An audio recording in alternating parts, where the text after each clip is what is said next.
हर हर महादेव। ओम नमः शिवाय। आज यानी 22 जुलाई को सावन मास का पहला प्रदोष व्रत है। जब प्रदोष व्रत तिथि मंगलवार के दिन पड़ती है तब उसे भौम प्रदोष व्रत के नाम से जाना जाता है। सावन मास भगवान शिव को अत्यंत प्रिय है। इस मास में भौम प्रदोष का फल कई गुना बढ़ जाता है।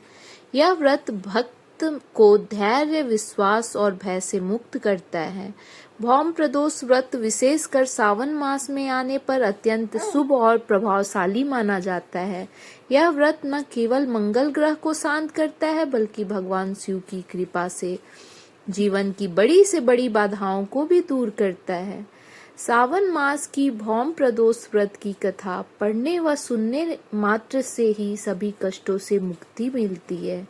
बता दें, आज पूजा का शुभ मुहूर्त शाम 7:18 से लेकर रात 9:29 तक रहेगा। तो चलिए आइए सावन के भौम प्रदोष व्रत कथा की शुरुआत करते हैं। मंगलवार भौम प्रदोष व्रत कथा के अनुसार एक समय की बात है। एक नगर में एक वृद्ध महिला रहती थी जिसका एक ही पुत्र था। वृद्धा भगवान हनुमान की बड़ी भक्त थी। वह प्रत्येक मंगलवार को नियम पूर्वक व्रत रखती थी। एक दिन भगवान हनुमान जी ने अपनी भक्तिनी की श्रद्धा का परीक्षण करने का विचार किया, जिसके लिए हनुमान जी साधु का रूप लेकर वृद्धा के घर गए और पुकारने लगे कि है कोई हनुमान भक्त, है कोई हनुमान भक्त जो हमारी इच्छा पूर्ण करे। जैसे ही उनकी आवाज वृद्धा के कान में पड़ी, वह जल्दी से दौड़ती भागती बाहर आई और साधु को प्रणाम कर बोली, आज्ञा महाराज। वेशधारी साधु के रूप में हनुमान जी बोले, मैं भूखा हूँ, भोजन करूंगा, तुम थोड़ी जमीन लीप दो। वृद्धा हाथ जोड़कर बोली, हे महाराज, लीपने और मिट्टी खोदने के अतिरिक्त आप जो भी काम कहेंगे मैं अवश्य करूंगी। तब साधु ने 3 बार प्रतिज्ञा कराने के बाद वृद्धा से कहा कि तू अपने बेटे को बुला, मैं उसकी पीठ पर आग जलाकर भोजन बनाऊंगा। वृद्धा घबरा गई, लेकिन प्रतिज्ञाबद्ध होने की वजह से उसने अपने पुत्र को बुलाकर साधु को सौंप दिया। वेशधारी साधु ने वृद्धा के हाथों से ही उसके पुत्र को पेट के बल लिटवाया और फिर उसकी पीठ पर आग जलवाई।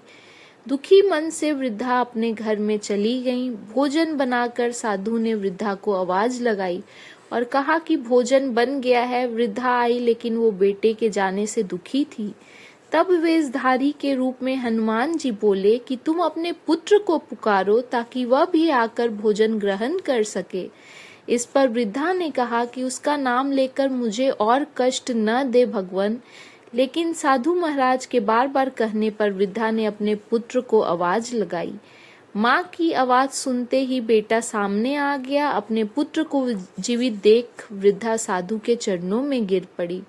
तब हनुमान जी ने वृद्धा को अपने वास्तविक रूप के दर्शन दिए और उसे आशीर्वाद दिया।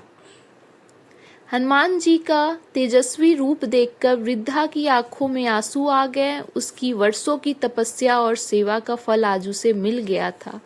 हनुमान जी ने कहा, माता, तुमने सच्चे मन से मेरी सेवा की है। तुम्हारी भक्ति ने मुझे प्रसन्न किया है। तुम्हें दीर्घायु और अखंड सुख का आशीर्वाद देता हूँ। जो भक्त यह कथा सुन रहे हैं, भोलेनाथ और हनुमान जी बाबा उनकी सारी मनोकामनाएं पूर्ण करे और उन्हें और उनके परिवार को दीर्घायु रखे और सुख समृद्धि प्रदान करे।